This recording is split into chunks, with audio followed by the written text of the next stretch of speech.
Hello everyone, welcome to my channel. Today I'll cover SQL performance tuning questions, right? And these are the basic questions, or I would say these are the question. This is the question that comes up a lot. Like I can tell you, like almost all the interviews that I have attended, I have been asked this question. It's basically because they want to know, right? If you're working in a day-to-day project where you're building reports, where you're building basically you're writing queries, or if you're loading the data using ETL tools in the data warehouse, you will face one of these, right? You would have done one of these things, one of the points that is there, right? You definitely would have faced the performance issues. It's just not possible that if you have worked in a BI area for 5-6 years also, like if you have worked in 3-4 years also, then you have not faced the performance issues. It happens all the time for one reason or the another, because of bad architecture or because of not the way the query is written properly, right? So this question is 99% guaranteed it will come up, right? If you are attending the interview for data engineer, or the reporting or the BI reporting engineer. So the question that is asked by interviewer is probably, right, is what are the steps you would take to tune the SQL query, right? Or how will you improve the performance of the query, or have you faced any performance issues in your project, and if yes, give us an example, right? So, and what are the steps you would take to resolve the query, right, to resolve the issues with the performance, right? So here, if you see the I have noted down some points. So if you see these points, right, then these are the points that are given on the SQL side. So if you are a data guy, like data engineer, then you can just concentrate on the SQL. But if you are a reporting person, right, then also this question will come up. And then the reporting side, there are different options, right? You can do it on a both, you can handle it on the both sides, in the reporting side as well as on the SQL side. So before I start, right, I request you guys to please subscribe to my channel and also like my videos, so that can encourage me to share more knowledge with you all, right? And also the interview questions, if you are preparing for your interviews, right? So let's get started then. So on the reporting side, right, how you can improve performance from the reporting side, right? So there are options. So if you've used the tool Tableau, then in Tableau, you have the extract, right, extract option. So if you, what is the extract option in Tableau? So when you say extract, what you're saying is, I want to just extract the data and cache it. So in case, many of the companies, right, they don't want like real time data, every hour data, right? There are some, but not all of them. They are okay with the lag of, let's say, 8 hours or even a day, right? They are okay looking at the previous day's data, because they just want to analyze the data, and they are not looking for the real time, right? In case of real time, usually people use OLTP database, right? Direct, not data warehouse, but sometimes there is a need to see the data hourly, some important data. So it's not ruled out, but most of the time it's being used. You can they are okay to use the previous day data. So in that case, what will happen is, you can schedule the extract of Tableau to fetch the data at, let's say, 5 a.m. US time, right? All the your users, US users, are coming online at, let's say, 7 a.m. Eastern time, for example. You can schedule an extract at 5 a.m. That extract can run, let's say, maybe 10-15 minutes if it's running, right? That's usually acceptable time. If you are fetching all the data, if you are just fetching data which is updated, it will not even take that much time. It might take, like, a minute or so. So in that case, so reporting side, you have that option. If you work with a tool called MicroStrategy, which exists from long time, right, there is a cube option. So the same thing, but MicroStrategy, what is the good thing is that you can refresh an incremental fetch. So incremental fetch is, let's say, you just refresh the whole data, complete data from data warehouse at, let's say, 5 a.m. in the morning, and then you can schedule an incremental refresh, right, which is basically saying that whatever new data or updated data in the data warehouse, only fetch that. So you can put an incremental fetch every couple of hours. In case you have a need of almost real time data, you can do that, because the incremental fetch will not take much time. Because let's say you have like 5 million newly added records. Let's say previous day you pulled all those records at 5 a.m. and then let's say there are some modifications happened to the records and new record got inserted in last 2 hours. Like in the source system you have the new records, then in data warehouse pull the new records. Then let's say those might be, let's say 100,000 records or 50,000 records for example. So process those records, it will take very less time, right? It will be very quick. So that's an option. But most of the performance improvement happens in the backend, right, in the SQL side. So let's go through some of the steps, right? So basically first step what you would do is you will check the SQL query, right?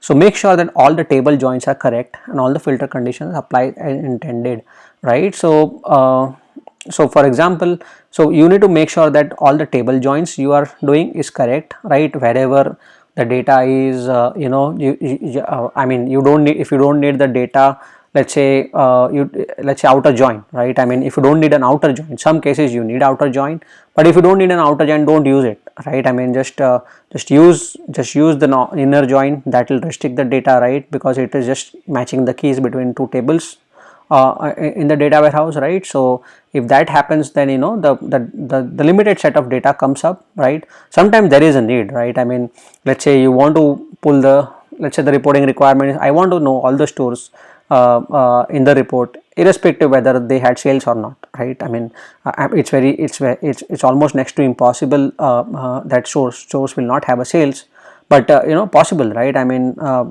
it could happen. So let's say they want to see stores irrespective whether the sales did not happen. So in that case what you will do, you'll use the outer join, right? You'll use the left outer join.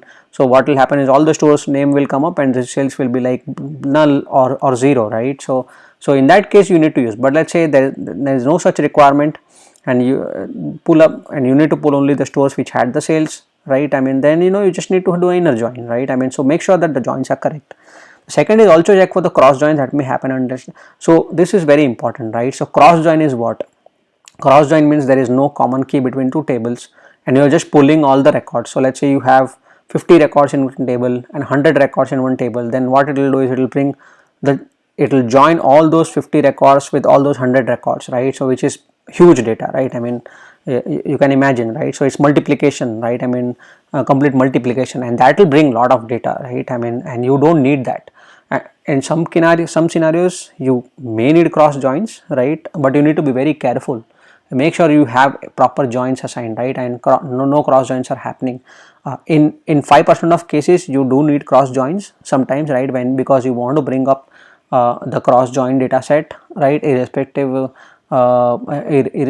of whether they had a common key or not, and sometimes there is a need, I would say, but not all the time, right? I mean, 95% of time you would not need a cross join.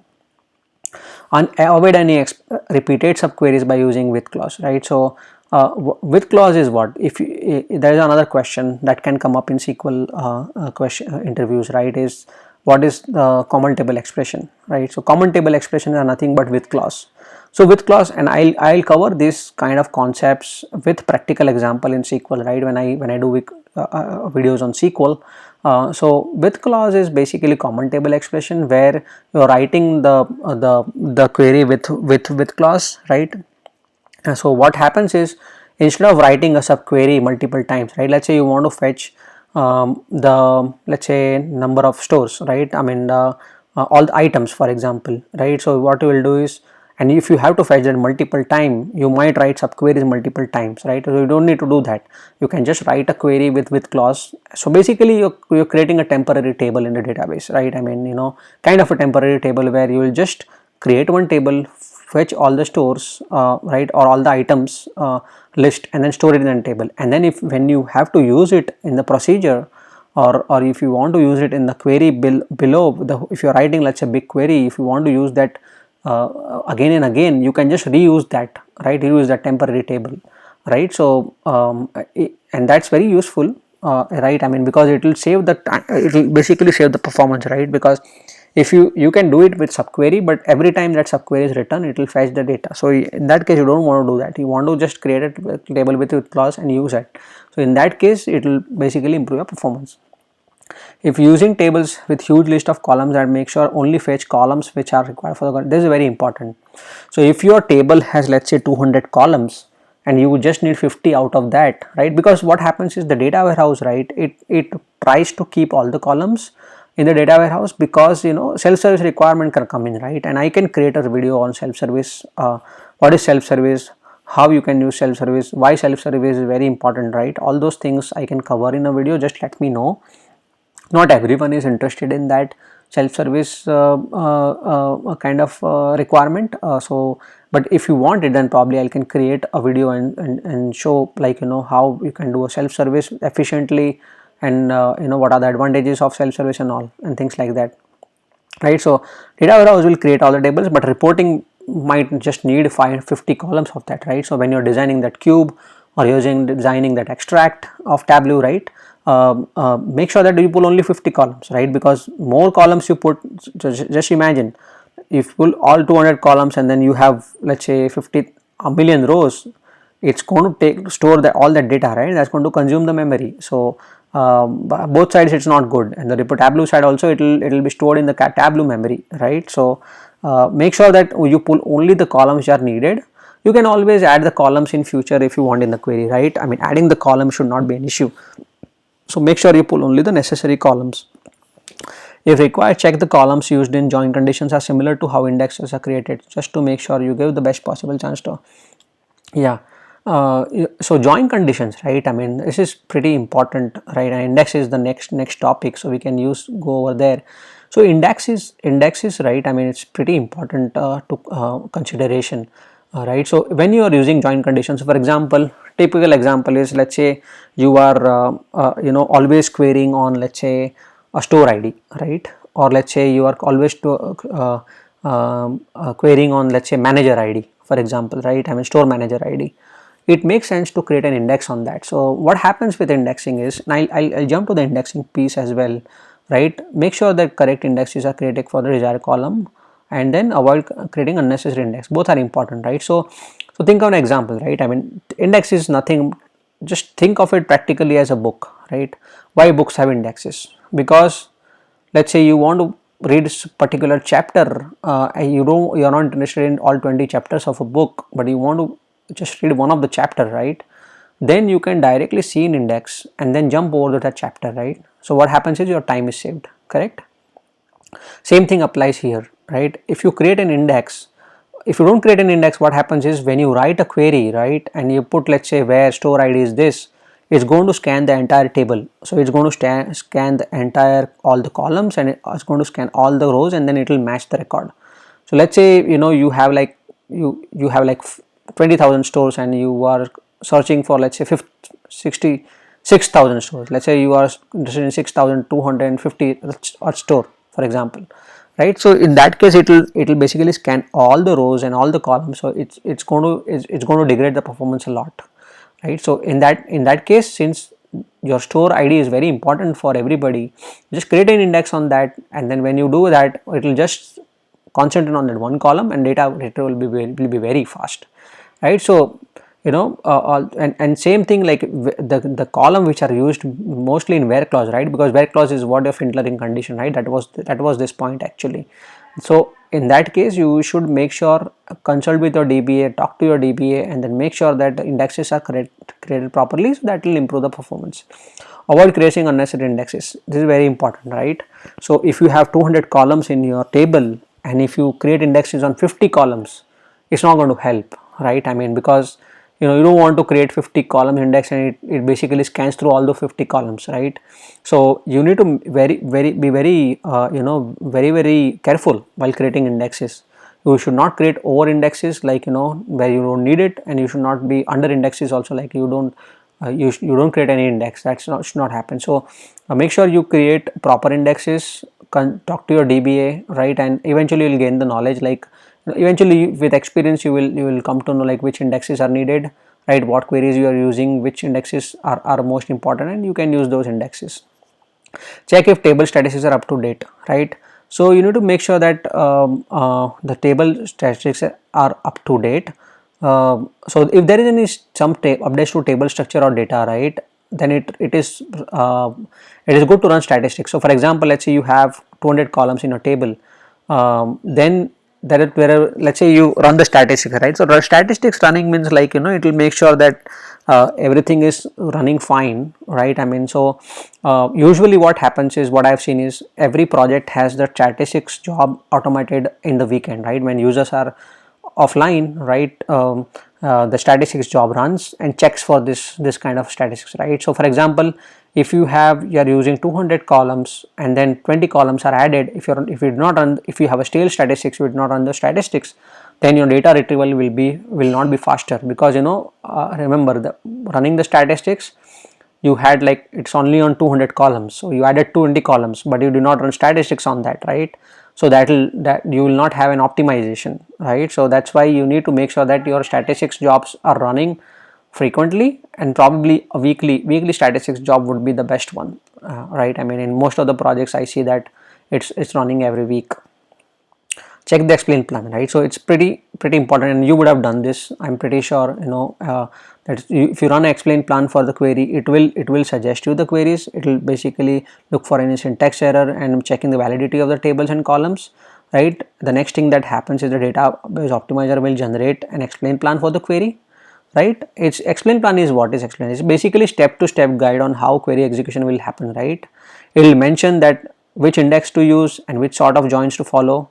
So if let's say you have a huge table, and if you are not using a particular index, so I mentioned store id, right, then it will tell you, right, explain plan will tell you that whether you need indexes on the queries, how the execution, right. So step by step, right, basically, so if you have written, let's say, this big query, right, I mean, a code of, let's say, 3000 lines, then it will tell you how the execution happens, right, like how the optimizer or SQL optimizer, basically SQL, how it executes each line of the code, and then it will tell you the suggestion that you should implement this join, or you should do this, that, right. I mean, it will basically tell you the steps that you need to take. Usually it gives you an indication for creating an index, right, on certain columns, and what kind of index you need to create, right. I mean, that's a common one. There can be many other things, and if you want me to cover this in detail, please let me know. I can cover this with example. So if you were to ask me, right, I mean, not all the projects have the DBAs, right. That is the DBA's job to make sure the performance of the database is up to date, all the memories are not completely being utilized, right, and the memory usage is good, so that everybody can consume the data in a faster manner, right. So DBAs have more knowledge about this, right. So not necessarily this question will be asked like in detail, right. I mean, it's mostly the DBAs are the one who basically recommends the things. So but you need to have a knowledge, and over a period of time, as a developer, right, you will gain the knowledge, and you will become smart, right. I mean, as you work on more and more explain plans, or more and more tuning, that what is basically needed, right. So this is a very important step. Usually, what happens is, every developer, when they face the performance issues, they usually do this step first, like just check the explain plan, make sure that whatever suggestions are being given by, let's say, SQL server or databases, then you basically implement that, work with your DBA teams, work with a data architect, and make sure that these things are implemented, and that should improve the performance. So all these points, like implementing right, it should improve the performance. Just make sure you don't write too many subqueries if it is not needed, right. I mean, that kind of hinders the performance, because it executes more subqueries you write, it will basically go in not in a loop, but it will basically take time for SQL to fetch the data, SQL query to fetch the data, and that will not help with the performance. So I hope this video was useful to you, right. I mean, in practical life, this will help you, as well as in interview. This question, as I mentioned, is 100% guaranteed that it will come up, right. I mean, it's a pretty core part of the interview, right. So I just hope that this has helped you, all of you, and if you like this video, you enjoyed this video, you feel that it helped you, then please like it, and please subscribe to my channel, which will encourage me to create more videos. Thank you.